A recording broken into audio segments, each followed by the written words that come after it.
And in conjunction with that, we're actually going to have you guys make a healthy recipe. Cool? You ready to help me make a salad? Yeah. We're going to make a Caesar salad. How many of you guys have had Caesar salad? Most of you. Does everybody like Caesar salads? Yeah, they're pretty good. Easy to make. So we're going to get to that part. First, let me introduce myself. My name is Jennifer Basil, and I am a chef. I have my own company. So used to work in restaurants, but now I have my own business, and I do boutique catering. So I go and do birthdays and graduations and anniversary parties and dinner parties. It's a lot of fun. I also do private chef services. So I actually go into people's homes and cook dinner or lunch for them. And I do personal chef services. So I have clients with special dietary needs, like gluten-free or dairy-free or egg-free. And I prepare meals for them where I'm not in their home cooking, but we do fresh meals and we drop those off to them so they can stay within their dietary guidelines and it has to be good for them. So pretty cool business. I really enjoy doing it.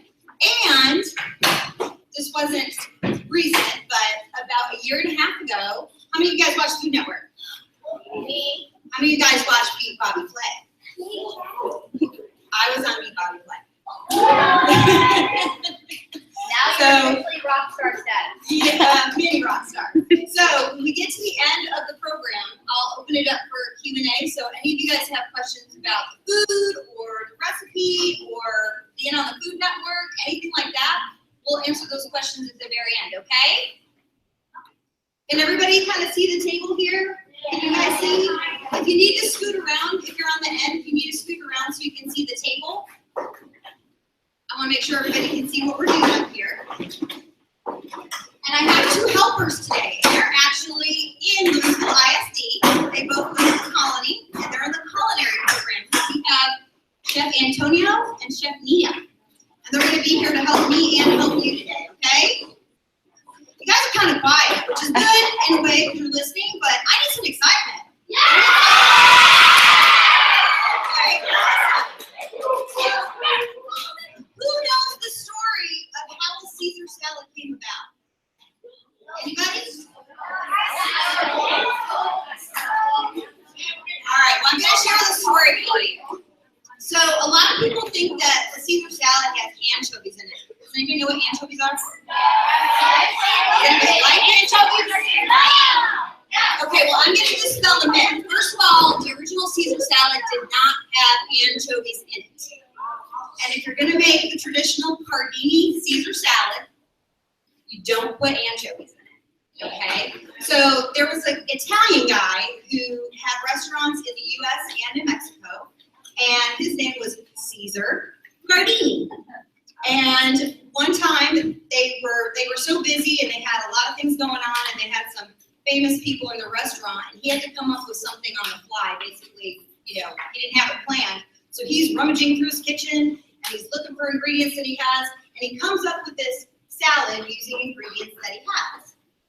To make it extra special so it's not just lettuce and cheese and croutons, he decides to go and do it tableside. So he does this big production with the salad, and he comes out and he takes a coddled egg. Does anybody know what a coddled egg is? So it's almost raw, but not really. Think about like boiling water, and you just kind of dip it in. You coddle it. You take care of it. You're gentle with it. And then you crack that open and use the yolk as part of the dressing.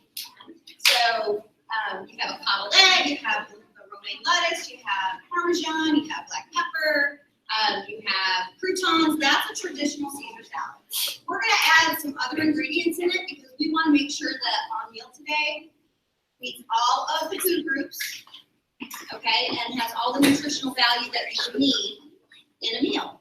So are y'all familiar with My Plate? Yes. Okay. So My Plate is what the federal government basically guidelines us to have during every meal. So if we talk about My Plate, we're supposed to have a little bit more than a quarter of your plate of vegetables. You're supposed to have fruits, grains, protein, and dairy. Okay? So we've added some ingredients here to make sure that we hit the protein and the fruit and the grains, okay? So first thing we do when we do a recipe, we read the recipe, okay? Whenever you cook, the worst thing you could do is start and then you have to stop because you didn't read all the way through and you don't have something ready.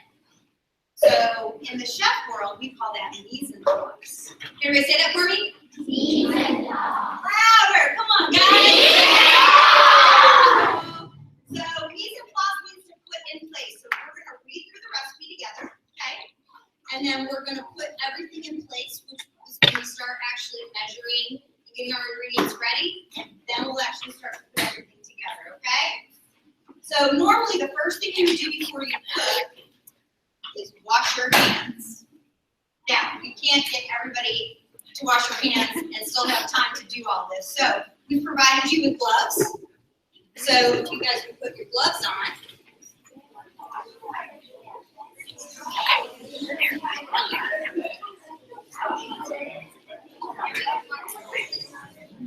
It might be a little big.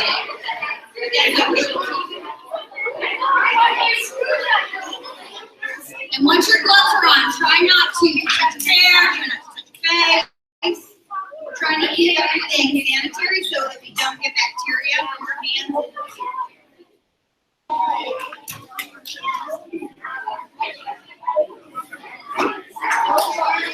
Don't touch your face. I see you over there. Don't touch your face.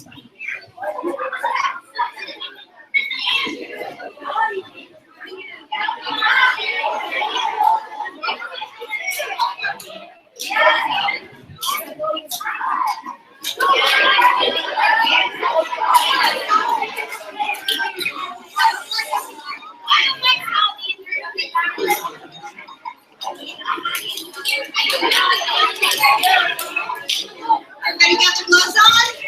Let me see ya. Let me see your hands. Awesome. Okay, so the first thing I want to do is go through the recipe with you, okay? And what do we call that? Did y'all eat your breakfast this morning? Your brain should be working pretty good by now. So what's it called when we put everything in place? Mise en place, that's right, very good. Okay. So here's our recipe. We're going to make a garden fresh chicken Caesar salad. Okay? We're going to use a bread bowl. We are going to do 4 ounces of lettuce, which we're using romaine today. We're going to use 4 ounces of spinach. And the reason we're combining spinach and romaine is so that we get some added nutrients, okay? And I'm going to talk about the nutrients of these different ingredients once we get started.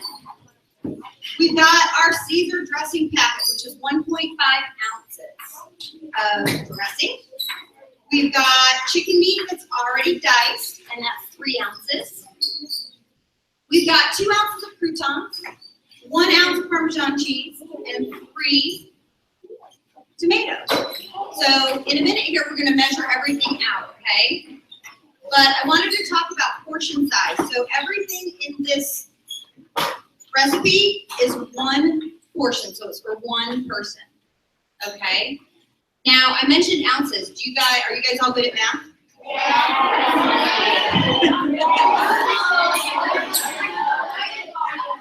Okay, well, if you like to cook, you should get good at math. Okay? Because what if you have 4 people in your family and you want to make this salad for your family? What would you have to do?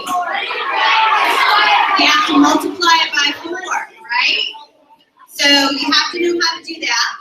You also have to know conversion. So like fractions, and division, and knowing how many ounces are in a cup. Does anybody know? 16. You know what? That doesn't surprise me that you think that 16 ounces is a cup, because a lot of your drinks like soda and stuff like that are probably 16 or 20 ounce bottles. But an actual cup is 8 ounces. Okay? So all these people who are trying to drink 8 or 12 bottles of water a day, they're actually drinking way more than they need to. Not that that's bad. You should drink a lot of water. But 8 ounces is a cup. So we're not doing a cup of everything. So you'll notice on your table that you've got 1 bowl of romaine, 1 bowl of spinach, 1 bowl of bread, 1 bowl of chicken. You guys are gonna have to divide that by 4. So are you ready to do math? All right. Okay. So you have on your table a measuring cup. Okay? And I want everybody to take turns, so you'll start at one end and kind of pass it around. But let's start with the romaine. Okay, let's start with, I need everybody's attention, please. Yes, you too. Listen. I want you to start, okay, you got an 8-ounce cup. So you need 4 ounces of romaine. So how much are you going to fill the cup by? Okay. So start with the romaine lettuce. And you're going to measure a half a cup or 4 ounces of lettuce. And once you've got it measured, put it in your Ziploc bag.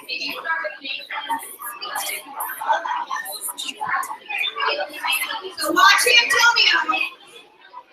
Antonio's demonstrating how we're doing this. We've got 4 ounces of lettuce. Okay? And he's going to measure that, and then he's going to put it in our Ziploc bag.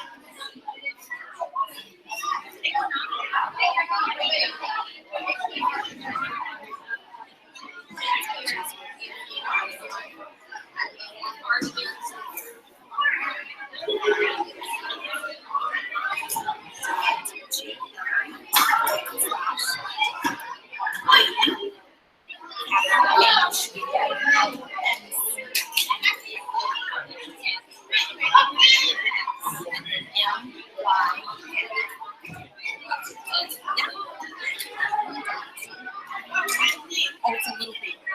Oh no, it's a little bit. Oh, sorry, I'm looking at it. Yeah, sorry.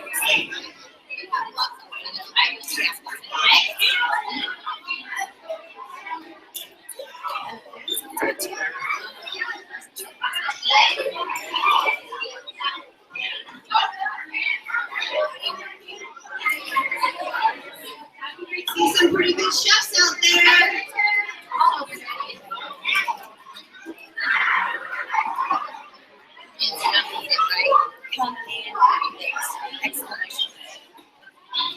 Make sure when you're done measuring it, you pass it to the next person at your table, okay? Be helpful and let's be too clear.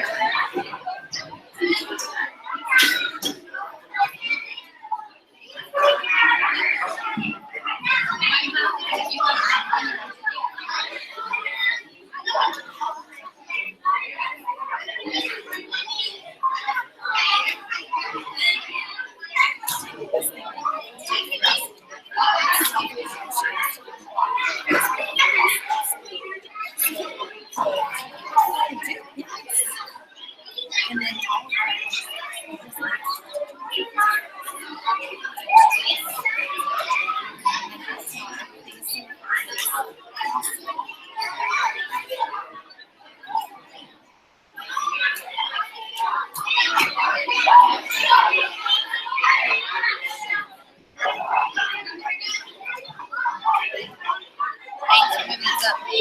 yeah.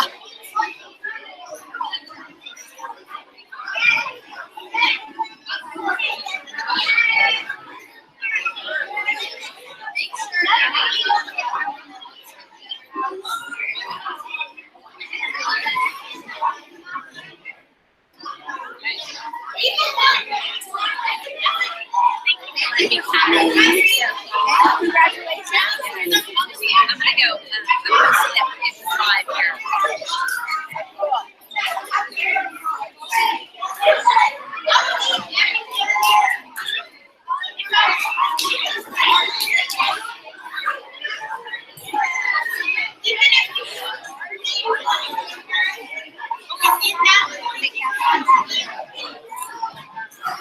Yes. I see some tables that are already done. Almost done, everybody? What school did you go to? Okay. But I went to middle school. Okay. Yes,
to get in your lettuce before we go on to the next ingredient.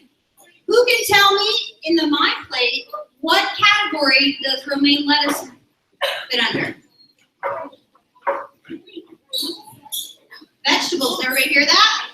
That would be correct. That is a vegetable. Okay, and romaine lettuce has vitamins A, C, and K. Vitamin C is very good for you. What does it help with? Anybody know?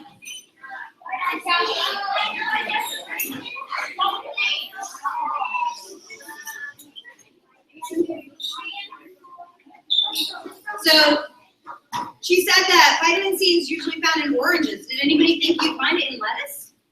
No, but it's in there. It helps with your immune system. You know when you start to get a cold, what do they tell you to do? Drink orange juice, right? So it helps strengthen your immune system. Also, lettuce is good in fiber, so that helps with digestion. So that helps your body process your food so that it doesn't kind of get stuck in there and you get a tummy ache, okay? All right, so next we're going to move on to the spinach. We need 4 ounces of spinach. So we're going to do the exact same thing we did with the lettuce. Measure out 4 ounces of spinach, which is half of that cup. And once it's measured, put it in your Ziploc.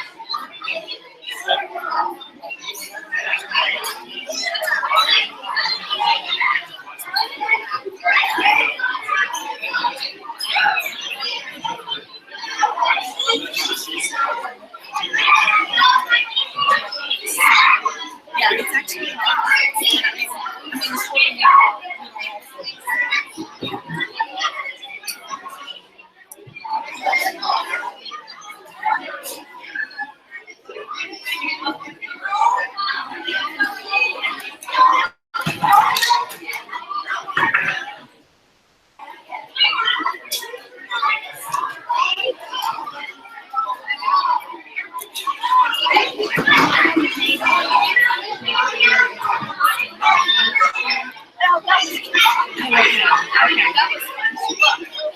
Yes, you did. Yeah.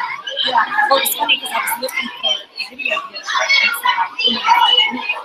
This is not one of the things so I think that maybe we said to somebody and they were like, "This came from us," and I was like, "Well, I hope so."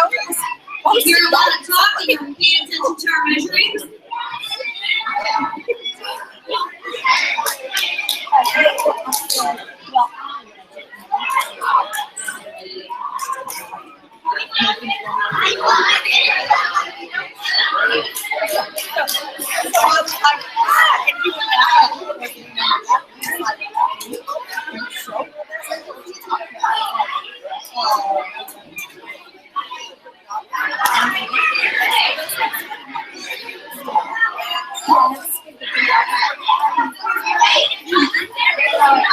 So I was like, oh,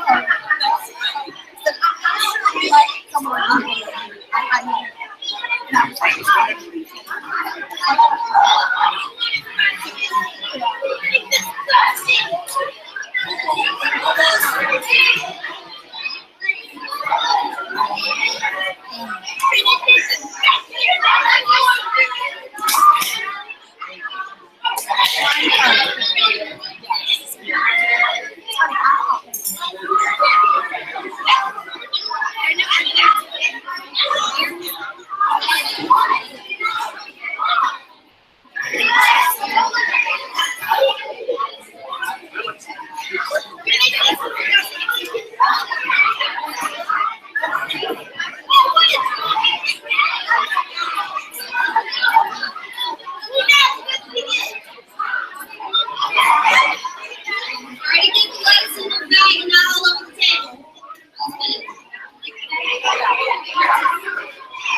Yeah, well, and funny thing is I have already, LIST.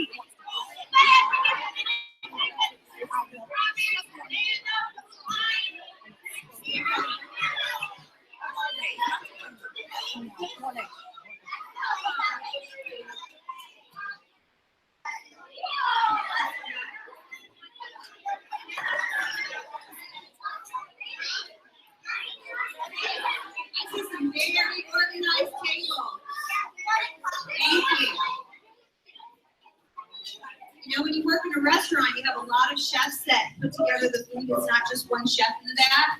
They all kind of work together to make the meal come together. So each person at each station does a component of the food. And they work as a team so that your food comes out hot and fresh. So I like to see teamwork. Good job. That is a big piece.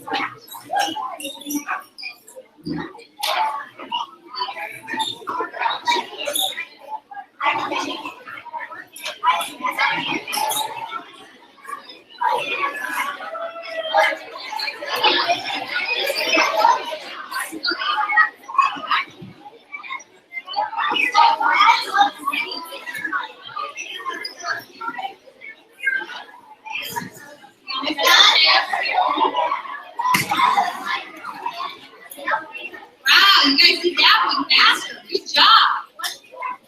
Ready to move on? Okay, let's talk about spinach. So in your spinach, what category on my plate is that? Vegetable. Your spinach has vitamin A, C, and K, just like the lettuce. But this one also has calcium and iron. So calcium is good for what? Bones, very good. And what's iron good for? Good for your blood. So you guys might be too young, but there was a cartoon character who always ate spinach. Does anybody know who that was? Oh, I'm so impressed. Thank you for not making me feel old. So Papa ate spinach so he could be what? Strong. Yeah. So we added spinach to the recipe so that you guys can grow strong and get your iron and get your calcium in addition to the vitamins that you already had in your lettuce. Okay, next up, we are going to measure out the chicken. So now we're only going to do 3 ounces, so it's a little bit less than what you measured for the lettuce and the spinach. Okay, so use your measuring cup. It does have your ounce marks on the cup, so you're going to put 3 ounces of chicken, and that's going to go in your bag as well.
for 3 ounces for 4 people.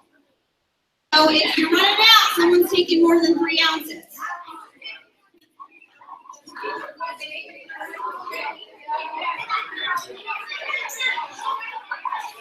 3 times 4 is what?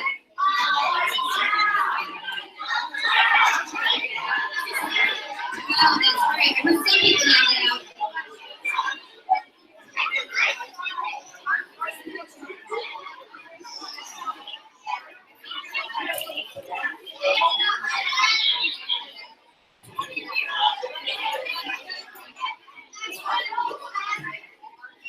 How's it going?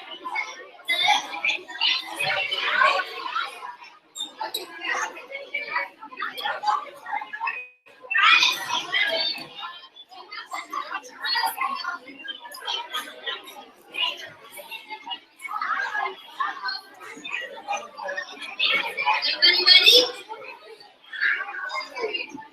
Almost? Is everybody paying attention? Okay, show of hands if you're ready. Okay, I've got a few tables.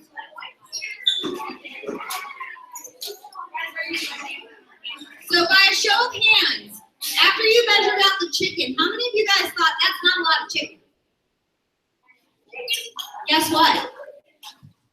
That's exactly how much you're supposed to have in one serving. Yeah, how many of us eat more than that? We live in Texas. Texas likes to do a lot of food, right? We like to do big portions. For your health, and to keep you nice and slim and trim, you're only supposed to have 3 ounces. Okay, if it's not chopped up, it's about the size of a deck of cards. 3 ounces of what? What category is this? Protein, correct. So this is protein. So whatever your protein is in your meal, you should only have 3 ounces per serving. Okay? Your chicken provides you with a lot of protein, which is what we just talked about. What does protein do? Does anybody know? It helps with your muscles, but it also makes you feel full. A lot of people think that bread makes you feel full, but bread turns into sugar in your body, which means you get all hyper really fast, and then you kind of come down and you feel tired, right? Protein actually wakes you up, keeps you full till it's time for your next meal so that you don't overeat. So protein is actually really good to have because it kind of regulates our blood sugar and it kind of keeps us feeling full so we're not snacking all day on stuff we should be eating. Okay, good job guys. You guys are really smart. Okay, so speaking of bread, we're going to add our croutons. So croutons are only 2 ounces. Okay? 2 ounces. And you're going to put that in your bag after you measure it.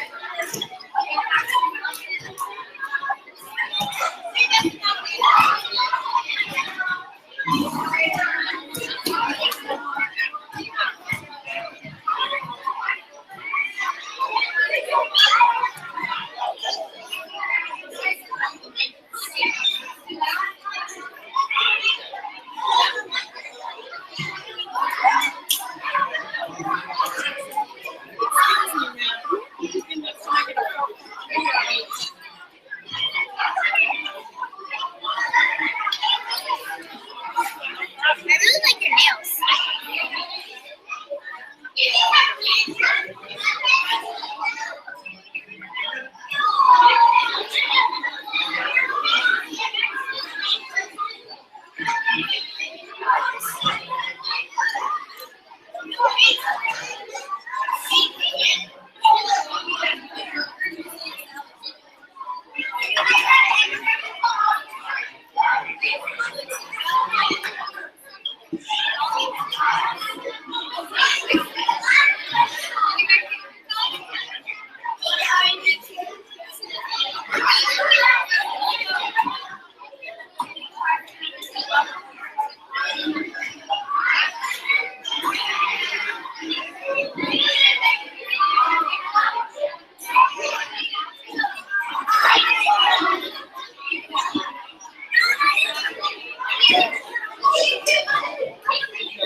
one, we talked about the fact that, Well, let's talk about what it is unripe first. Does anybody know? what this is considered? Grains, correct. So far we've had our vegetables, our protein, and our grains. Okay, and croutons actually do help with your digestion, and all of your grains that you get in school are whole grains. Does anybody know the difference between just like regular grain and whole grain? So if it's whole grain, it hasn't been processed to where they strip out the nutrients. So you're still getting everything that the plant provides in a whole grain. So for nutritional standards, you want to look for things that say whole grain. And you'll notice if you go to the grocery store, next time you go with your parents, look at some of the products that you get, like crackers or bread, and you'll notice if the label says whole grain, like whole grain wheat, or if it just says wheat. If it says wheat, it's not whole grain, which means you're not getting all the nutritional value out of that product that you would if you went whole grain. Okay, so that's important to look at when you're shopping. All right, so our next one we're going to do is our Parmesan. 1 ounce. Uno.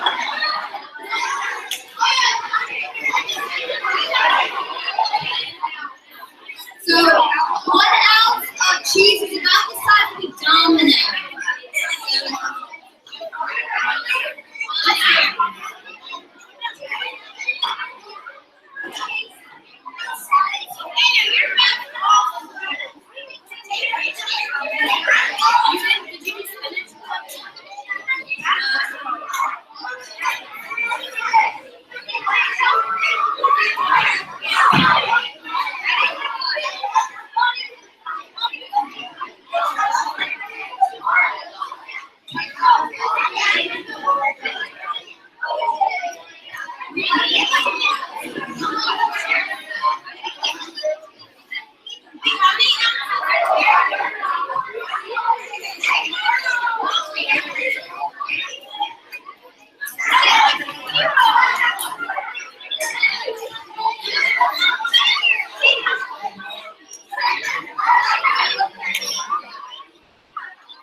I didn't.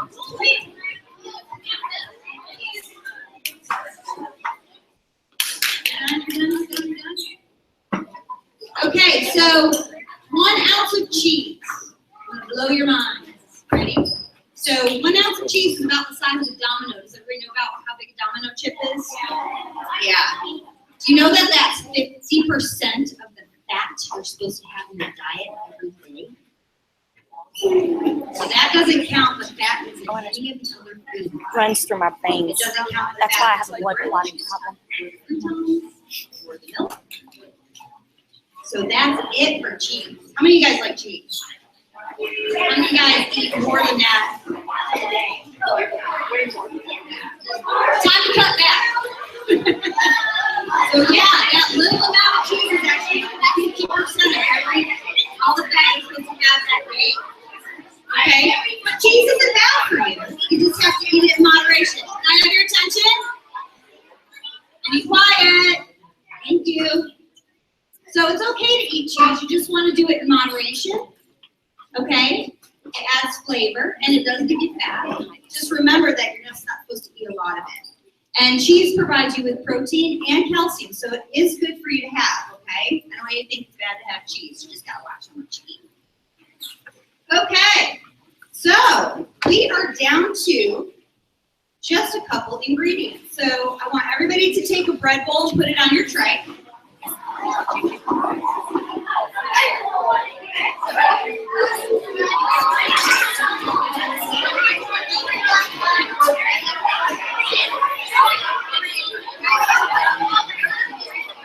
on your tray. So we're using the bread bowl actually as your bowl for your salad. Kind of makes it fun, right? Instead of just putting the salad on a plate or in a tray. Yeah.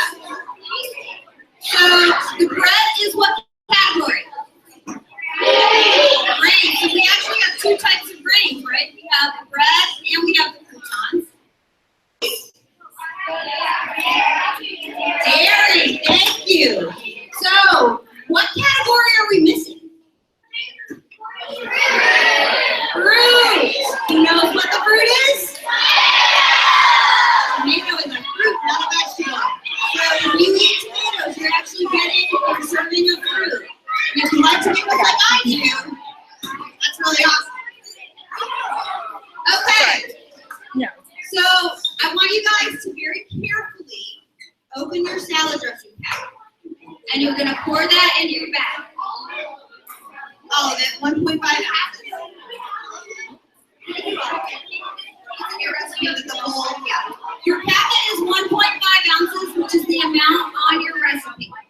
Now, I personally like to do my salad dressing a little bit at a time and kind of mix it to make sure that it's not getting overly soggy. But since we're doing this in a bag and we're about to have some fun, you can go ahead and put the whole packet in.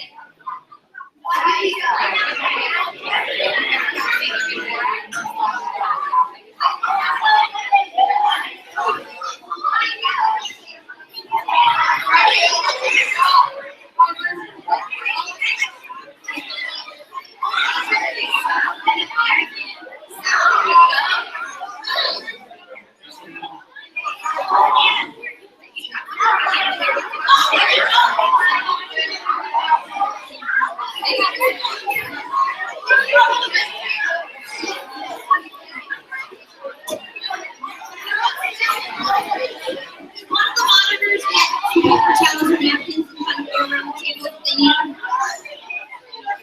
Try to get all the dressing in your bag and not on the table.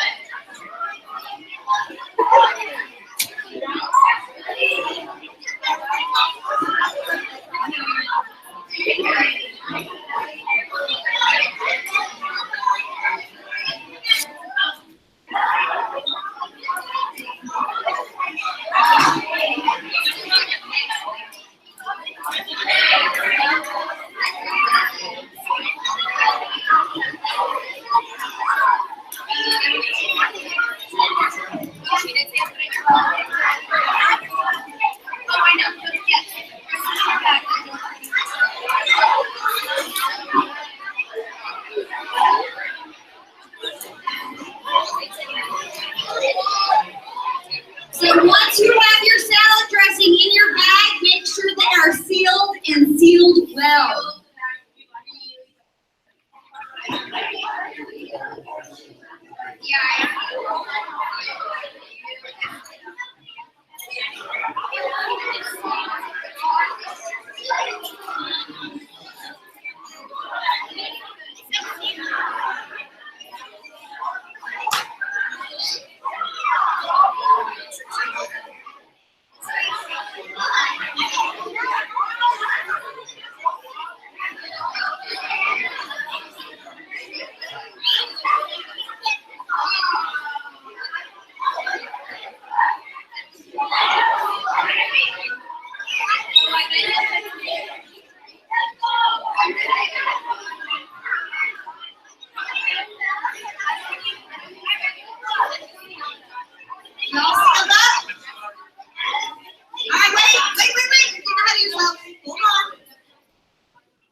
When chefs are in the kitchen and they're what's called on the line, are they sitting or standing? All right, so for this next part, I want everybody to stand up.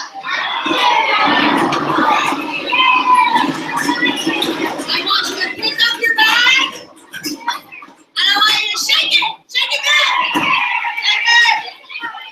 Make sure that salad dressing is on the wrong part.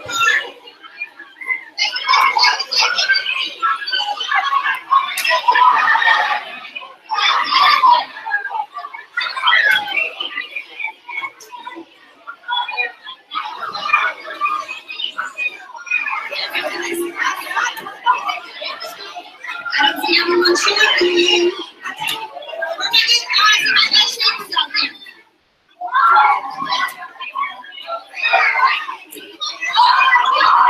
Awesome!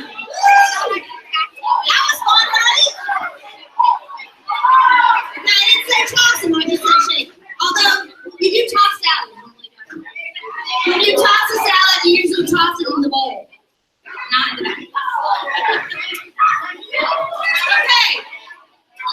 When you're done shaking, go ahead and take a seat. And I want you to put your salad in your bread bowl.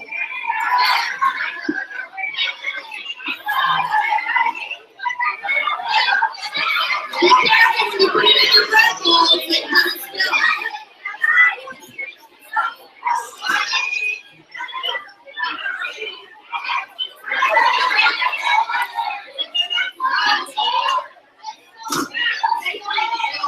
Don't take your gloves off yet, we're not done. Yeah, I'm doing that too. If it doesn't all fit in your bowl, you can put the extra on your tray.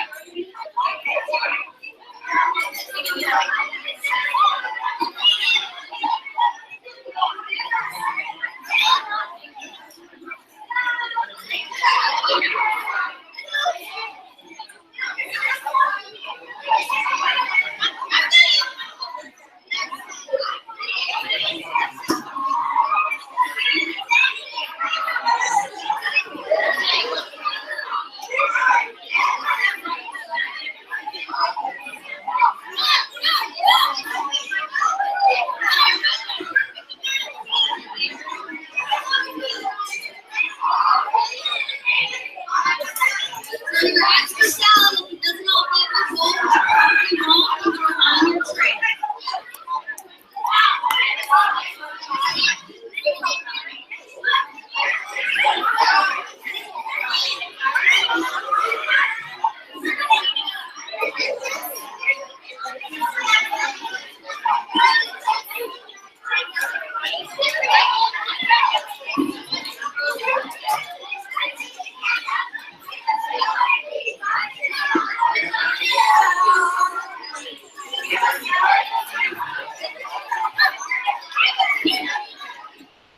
Everybody ready?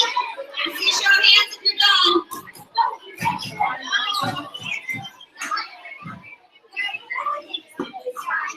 Okay, so we have one last ingredient on our table. The tomatoes. So the reason we didn't mix those in, which you can, is because we're using these as a garnish. Okay? Our salad doesn't have a lot of color to it, does it? Kind of green, kind of brown. So there's things that chefs look at when they put together recipes and they put together meals. We look for texture. So we've got the lettuce, which is a little bit soft. We've got the croutons, which is crunchy, right? So we're adding some different textures in our mouth because we've added these different ingredients. We're going to add the tomatoes, number one, because it's what category? Fruit. We don't have any fruit in our serving.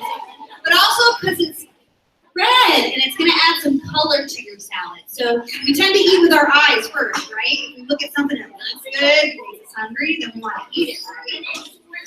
So we want to add some color. Now, someone asked if we had to put tomatoes on it. Yes, if you want to get your correct servings of all your nutrients, you do. Now, one thing that I can tell you about salads, because they're easy to make, right? So when you make salads, you can put anything you want in a salad. So if you didn't want tomatoes, you could do strawberries. You could do red bell peppers. What are some other ingredients you guys like?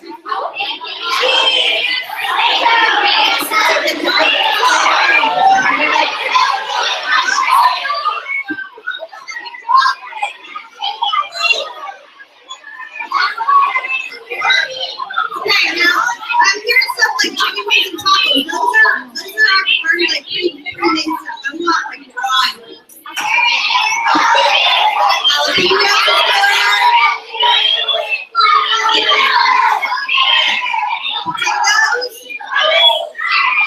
Do beef instead of chicken. Lots of different things that you guys can make. You guys can already invent it. Okay? Quiet for a minute. You guys can go home and you can create your own salads and be inventive and use ingredients that you like. You just want to make sure you have your vegetables, your fruit, your protein or your dairy, and your grains. Okay, so you just make sure you get one of every category in your salad, and you'll have a nutritious meal. Cool? All right, I'm gonna let you guys dig in.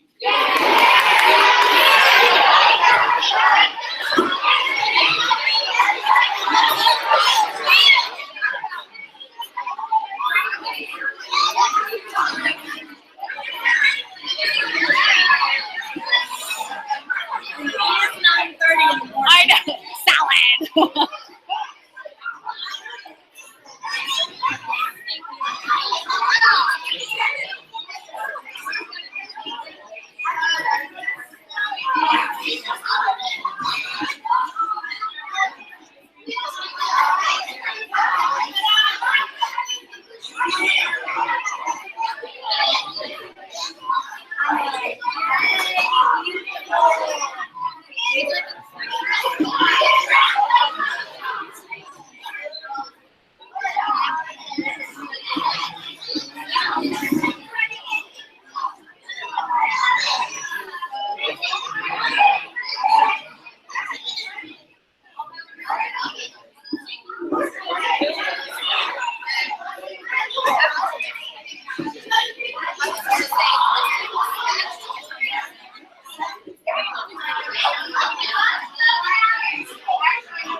Everybody like it?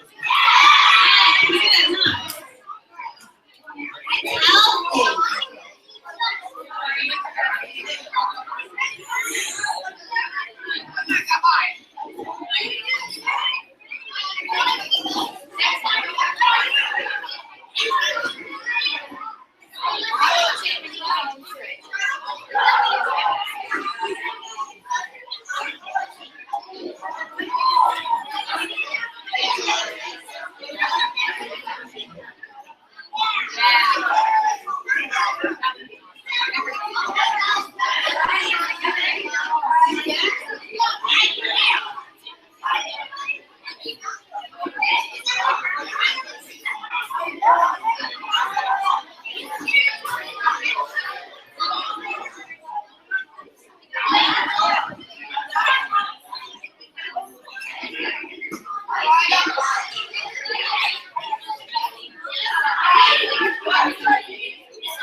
So while you guys are eating, I want to talk a little bit about your food and where it comes from. Okay? So part of this program is to teach you guys where your food comes from. Okay? How many of you guys go grocery shopping with parents? Awesome. How many of you guys garden? How many of you would like to garden? Okay, I'm going to tell you a little story. So when I was your age and I was growing up, we got a lot of food out of boxes. And boxes. a lot of stuff in microwaves, plastic. We're finding out now that that is really bad. It makes you not well when you get it. So it causes lots of sickness and lots of disease. And so a lot of chefs and a lot of people now are very conscious about where their food comes from, right? We don't just trust the grocery store box that tells us that it's all natural and it's healthy. We actually want to make sure that we're educated and that we learn where our food comes from. And one of the ways you can do that is to grow it yourselves, right? If you have your own garden, you know what kind of soil you're using, you know what kind of seeds you're using, you're not using pesticides, right? No chemicals on your food. So that's a good thing. So this program is actually encouraging people to get back to gardening for themselves and to start smaller farms and to do things without chemicals and without oxygen, without chemicals, right? Because you're eating it fresh from the garden. And I can tell you, from someone who's eaten both things, the food from the garden tastes so much better. Like when I'm at the grocery store and I pick up organic tomato versus a non-organic, to smell it, I can't smell anything in the non-organic tomato, right? The stuff that's grown with chemicals, it has no smell, which also means when you cut it, it has no taste. So if you smell an organic tomato, it smells like a tomato. Yeah, it does smell good and it tastes good too. So not everybody likes to garden, but that doesn't mean that you can't know where your food comes from. So when you're at the grocery store, I want you to start looking for organic, okay? Get to know who your local farmers are.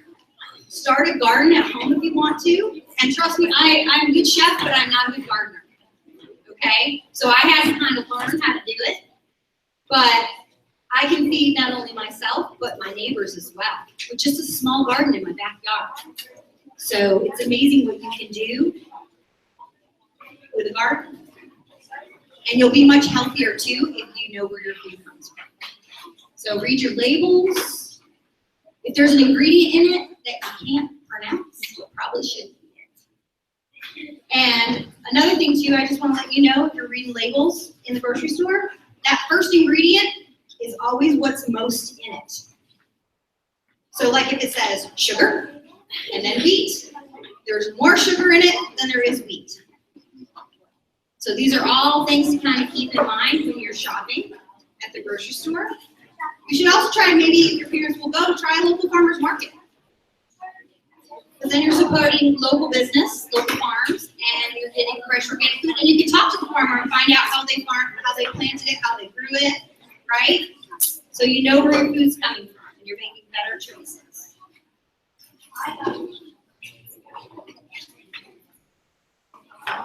Okay, I'm going to go around the room table by table, okay, and see if anybody has any questions. All right? So let's start over here. Anybody at the table have questions? Yes.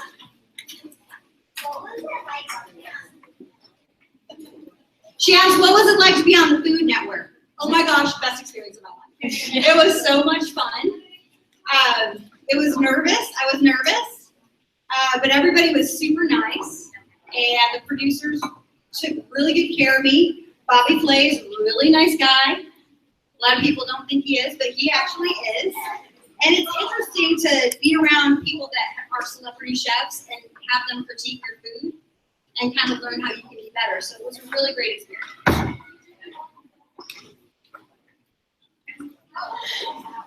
Hold on. I'm gonna go table by table so everybody has a chance, okay? Yes.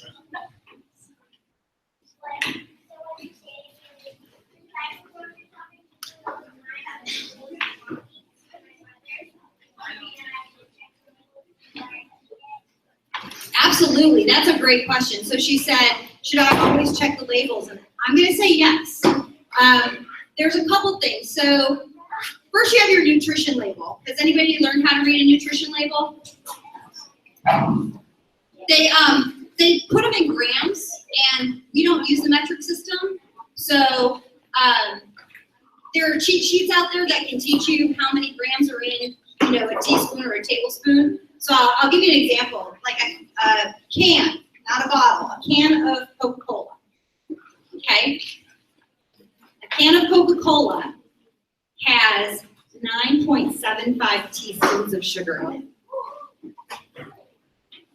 Does that shock anybody? That's a lot of sugar, right? An actual bottle of Coke has almost twice that amount, almost has 20 teaspoons of sugar in it. That'd probably kill you. So, number one, it's important to learn how to read the nutrition label and how to convert from grams to our measuring system, which is teaspoons, tablespoons, ounces.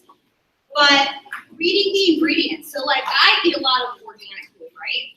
And there's a whole new movement out there where you can find organic things that are pre-processed. So like cereal, crackers, things like that. I still read all the labels because some of the ingredients, even in the organic food, are not ingredients you should put into your body. So the best route is to go fresh, right? Fresh, raw, and then go to your processing if you have to, and if you do, still read those labels. Good question. Anybody else at this table?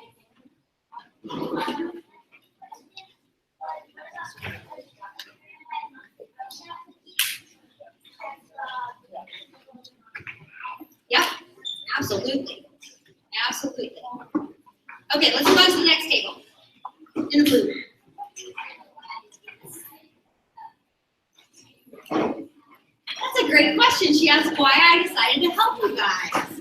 So, one thing that's really important to me as a chef, because I am a role model, right, for people who cook, for people who eat mostly, and I feel like that's important for me to teach the lessons that I've learned, and I'm actually a food activist. Does anybody know what that is? So I like to complain to our government a lot about bad decisions they make, and they've made a lot of bad decisions about our food. So I try to tell them as much as possible to stop using chemicals, to stop pre-processing our food, to stop letting corporations run our cattle fields and pigs because they're not nice to them. So I do all that so that I can make changes so that we have healthy people in this country. And that people don't have diabetes, and people don't have obesity, and people don't die of cancer. I believe it all comes from the food we eat. So that's why I'm doing it here today, because it starts with you guys. Right? Somebody my age, we won't talk about that, I'm almost 50. But somebody who's my age, we've been eating bad mostly our whole lives because we just didn't know. And it's really hard to break those habits. So if you start good habits now, you'll have a very healthy and great future.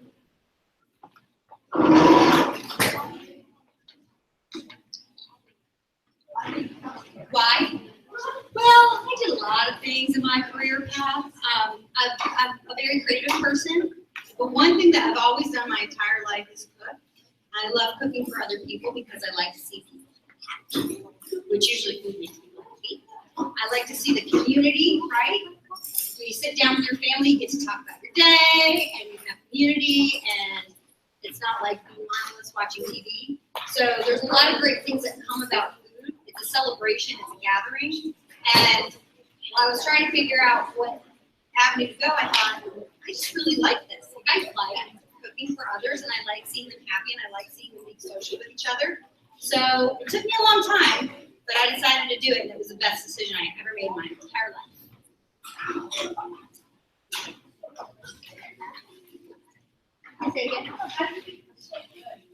You guys made it good. I didn't make it good. You guys did.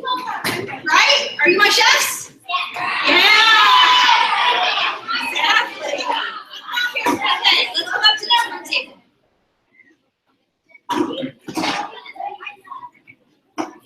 So I think this is the $20,000 question or the $1 million question or whatever they call this. No, I did not do that. So it's okay. It was still a great experience.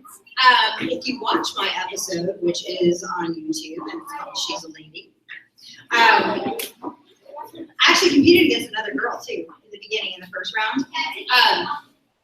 If you watch it, I think everybody will agree my food is better. But it's TV, right? Not everything on TV is real. So you have to remember that. Still best experience I've ever had.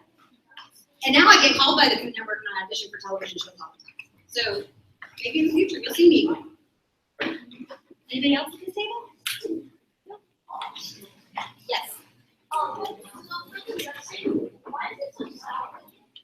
Okay, so that's a good question. So your salad dressing, basically this is called an emulsification. So you're using some fat with some like vinegar, like an acid, and you're mixing it together, which makes it kind of creamy. So it's actually the acid that's in it, the vinegar, that makes it tart. So if you were not to use a pre-done packet and make this yourself, okay, you would take an egg yolk, you would take some vinegar, and you would take some black pepper.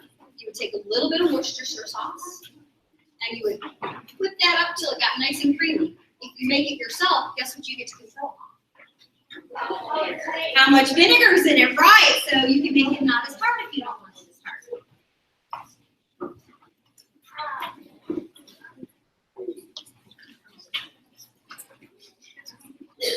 I'll come back. Did you have one more question?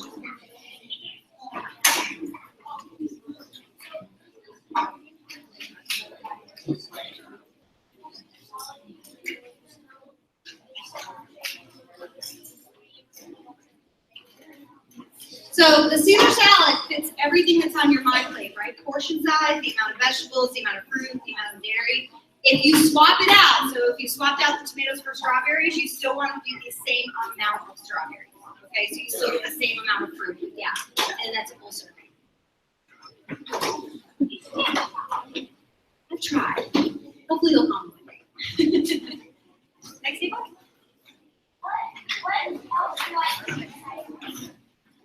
Let's dance. Let's dance. I dance. Sometimes I dance in the kitchen. But those are my two favorite things. That table? Anybody there? Okay, let's move to this table. Is girl on the right? What's my dream always been? Ooh, to be on TV. I've tried to do it through dancing. I got my degree in weather meteorology. I finally did the cooking thing, and whoop, guess what? I made it on TV. So I'm kind of a performer at heart, and to me, cooking is like performing, right? Because I get to put everything out. My mise en place is like an artist getting their paint ready on their palette, and then when I make the recipe, it's like in the picture. So for me, cooking is an art. It's all about being a performer, especially when you're serving others, because you get to perform in front of them. How many schools have you been to? So I did this last year at another school. This is my second year. And there are different chefs at the different campuses that are doing this as well this morning. So I really enjoy it. Independence Gardens, which is the organization that kind of put this on, they are all about gardening your own food, knowing where it comes from, growing it yourself. So very happy to be part of this. And I actually, about 2-3 weeks ago, we did a fundraiser. We did a dinner, a pop-up dinner to raise funds so that we get more gardens in your schools. So that you guys can do that as part of your curriculum. Yeah.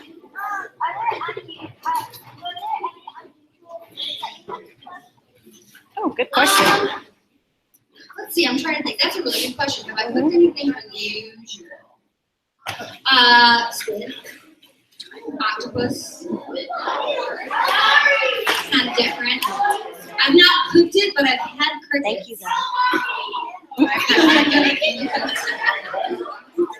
Crickets actually aren't bad. When they're dried out and you flavor them, they're kind of like crunchy and kind of like almost like popcorn kind of. So they're not too bad. Okay, next table up here. Anyone at that table? Questions? No? Okay, how about this table?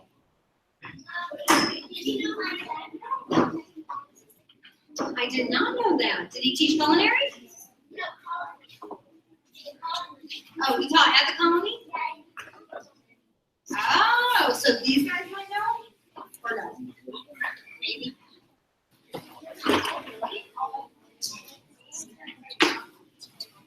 So,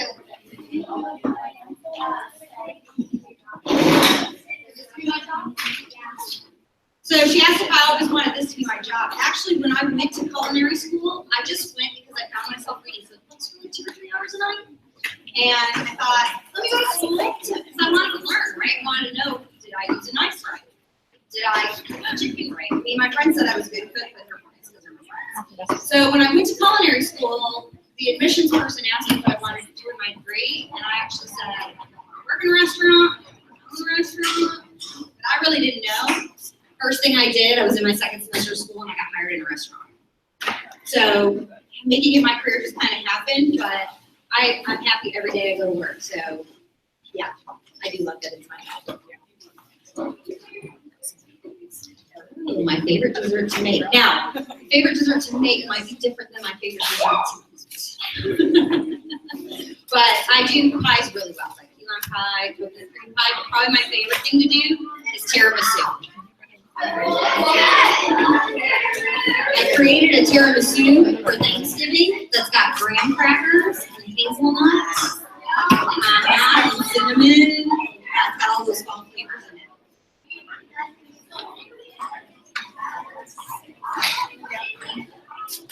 So we asked why you ended up making salad. So the people that put this together wanted to come up with something that would be nutritionally balanced, okay?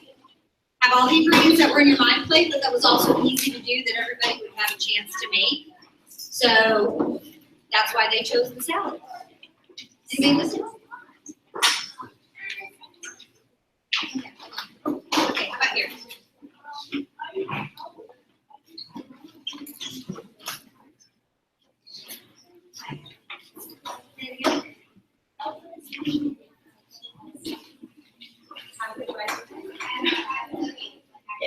That's a loaded question. He asked, how good do I think I am? Well, you know, chefs, we have big egos.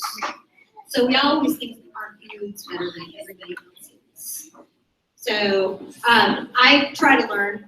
Every chef that I work with, I try to learn from them and grow, because not perfect, but I am pretty good.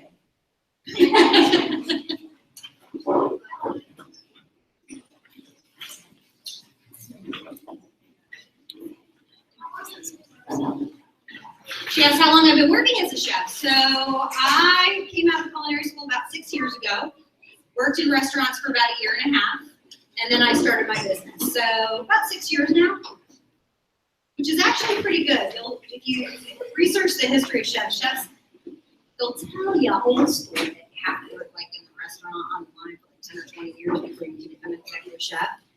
Well, everybody told you to jump off the Brooklyn Bridge, told you. So I was kind of like, yeah, just because they say that's what you're supposed to do, I don't buy it. So I quit and started my own business. Here I am.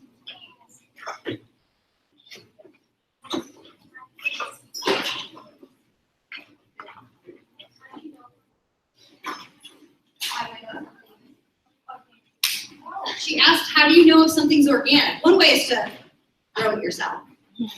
The other way is it'll have a label on it. So you'll notice on food, even on produce, it should say organic. There's a label that says USDA organic, which means it's certified. They've gone out to the farm, they've tested the soil, they've tested the water, they've tested the seeds to make sure that it's organic. There's also one other thing that I'm not sure anybody knows about. But do you guys know about GMOs? Do you know anything about them? So back in the old days, we used to take apples. Let's say apples. We take this apple because it grew really well. We take that apple because it grew really well, and we kind of like cross them, right, to get a better, stronger apple. Now what's happened, and I don't want to scare you guys, but now what they do is plants are susceptible to viruses, okay, bugs and things like that. So they've actually started taking DNA out of the viruses and the bugs and crossing them with the fruits and the vegetables. Yeah, weird, right? The thought process was, if we put this virus in the fruit or in the vegetable, we won't need to use as much chemicals on it, right? Because it'll be resistant to the disease, right? But viruses mutate. They change, right? You have to get a different flu shot every year, right? Because the virus changes.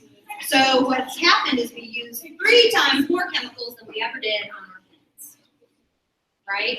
So that's why there's a big movement to go non-GMO.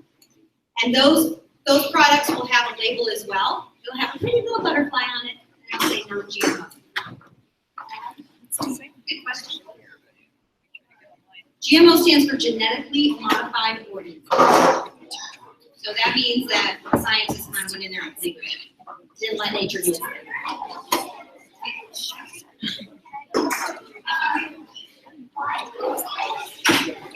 I can't hear her question. Can we be quiet for a minute? Because we're all rock stars. We want everybody to know what we're doing here in the school, because what the Louisville ISD is doing with Independence Garden is something that we'd like to see all school districts do in Dallas and in Carrollton and all over the Metroplex and all over the country. So you guys are actually the model of something that can work all over the country so that everybody's starting to eat good, better food. Back table.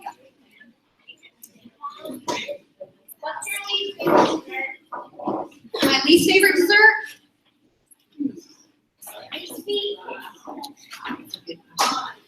I will probably say frosting on cake.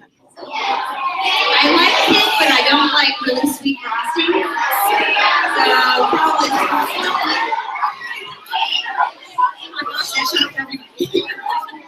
Okay, we're almost done, so let me get to these last questions. Back table.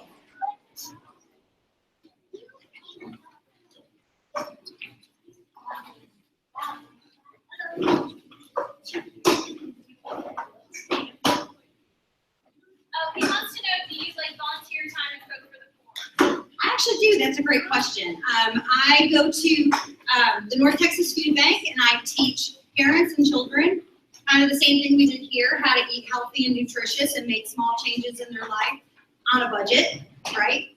That they can still make good choices and eat healthy. And I actually also volunteer down at Bonton Farms. Bonton is a city or a suburb of Dallas, which is considered a food desert, which means it takes someone over 3 hours to get to the nearest grocery store where they can get fresh produce. And so community members down there have started a farm. They have a garden, they have cows, they have goats, they have chickens, they have pigs. It's really kind of cool. So I go down there and I volunteer my time actually to help the garden. Like I went down there on Saturday and picked up trash around the garden so that we're keeping it dirt free, other than the dirt it grows in. And when they get their market up, I'll be teaching cooking classes to the community as well, so I can teach them how to utilize the products and the produce that's grown on the farm. I love having my own business because I'm my own boss.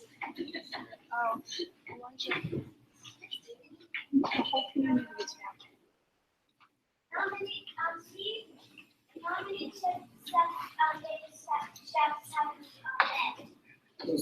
I have met Bobby Flay. I have met Paula Dean. Who else have I met? Alex Cornishelli. Katie. Who else have I met? I think that's it. Famous people. Now I've met like our Dallas celebrity chefs. Which we actually do have some. John Tizo was actually my boss. He's been on Top Chef twice. Kent Rathman, he's been on Chopped. Stephen Piles is really famous, and he's really good at mentoring. I would say if any of you decide to go into the culinary degree, he's a great chef to work for because it's really about encouraging growth with chefs, and he actually does a lot of community service, a lot of volunteering.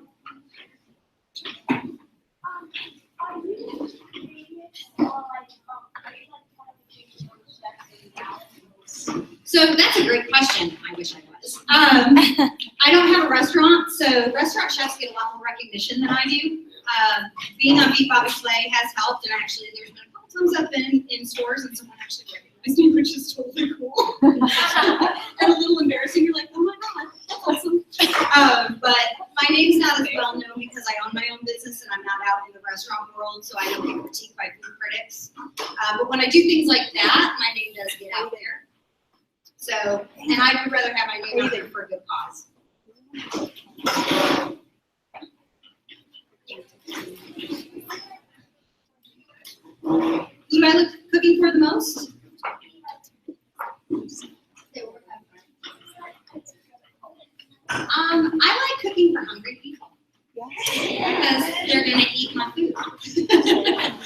probably like it.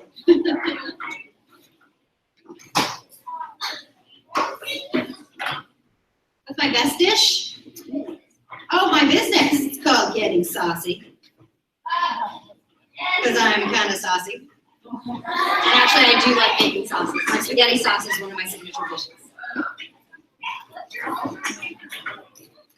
My spaghetti. If that was the only food I could eat for the rest of my life, I would eat it. Okay, hold on, wait here.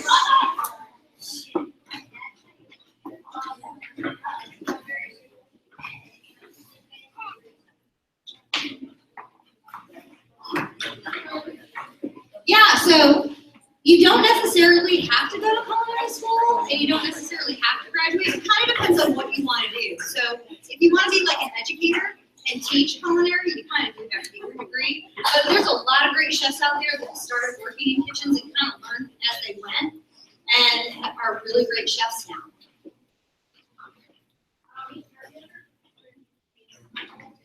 So now you just maybe remember somebody else I've met. I met Giada De Laurentiis. And Alton Brown. Oh my God. My favorite. I have a crush on him. Giada came to, I was the culinary expert at Williams Sonoma, so I used to do all their demos and their cooking classes, and she came in for a cook tour. And I actually had to cook 2 recipes from her cookbook, and as soon as she walked in, she's like, yeah, I'd love to taste that. I'm like, oh. This tastes good because it's Giada. Have I ever gotten hurt? Yes, ma'am. I have lots of scars to prove it. Fortunately, I would. I burned myself more than I cut myself. I've never cut myself. Yep. Not gonna put again? Okay. Yesterday, we had talked to Brady and in a restaurant, and we all cooked stuff, and people actually bought our restaurant yesterday. How cool is that? Yeah, we made 500. Whoa, that is awesome. That's more than I make in some of my catering jobs. That's fantastic.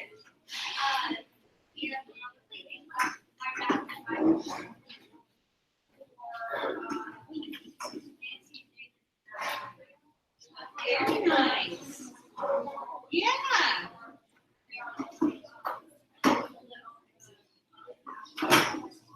What's your dad's name? I wonder if we might be Facebook friends. I don't know. That's possible. That's very cool.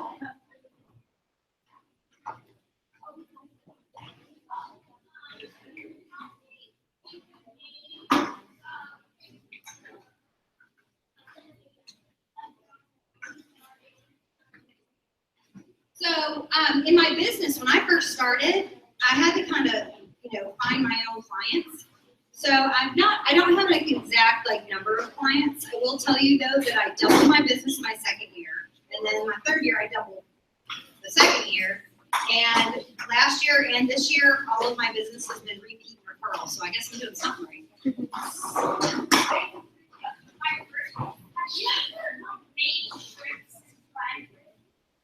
Oh, of course, yes.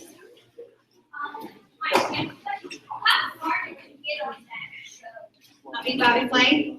So Meet Bobby Flay, the first round, we have 2 chefs that compete against each other, and then the winner of that round gets to compete against Bobby. I did not make it to the second round. I did. Don't ruin it.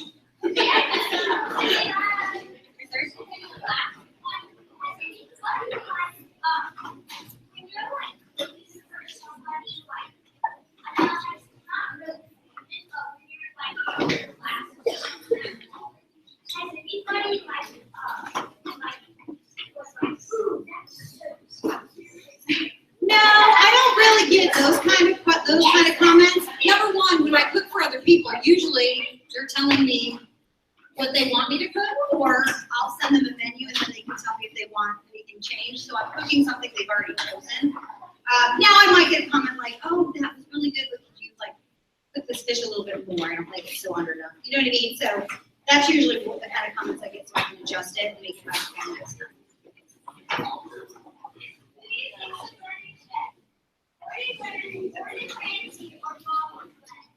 Ooh, I'd love to see a challenge between those two. Gordon Ramsay had French training, which you talk to chefs, that's kind of like, you know, that's the best training you can get. Man, Bobby he has a good palate, like he's really good with flavors. So, and I've not had either, like I haven't been to either of the restaurants, so I can't tell. I don't know. That'd be a good one to see though. Did I have a restaurant? Oh, what's my favorite restaurant?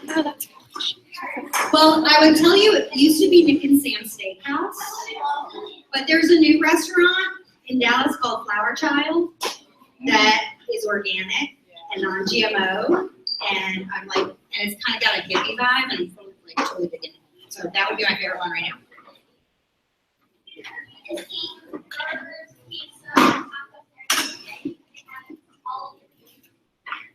That's a very good question. Here's the problem that happens. So when you eat a burger, you're probably getting more than 3 ounces of protein, right? You're getting bread that was processed in a factory, which probably doesn't have whole grains. You're getting way more than an ounce of cheese, right? Probably too much salt. So the problem with a lot of those foods is you're getting too much fat, too much sugar, and too much salt. Okay, so that's why it's not good. Now, that doesn't mean you can't eat a burger. It doesn't mean you can't eat pizza. I just wouldn't do that every single day. And I would watch, you know, make them at home. So you are measuring the portions and you do know you're controlling that amount.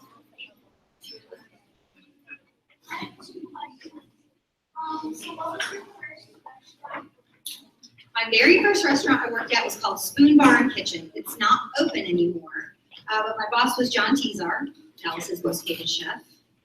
And I survived. Why was he? Because he's like Will Ramsey. Yeah, not a nice person in the kitchen. He actually owns Knife, which is a steakhouse now in Dallas.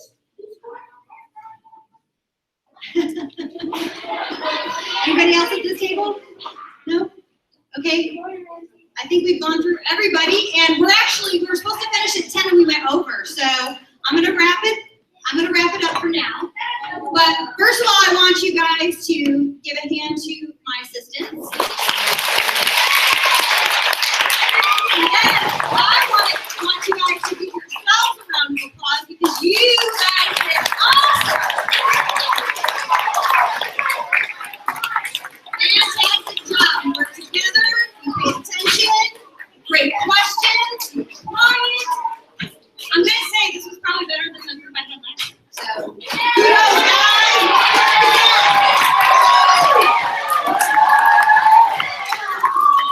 Thanks, everybody.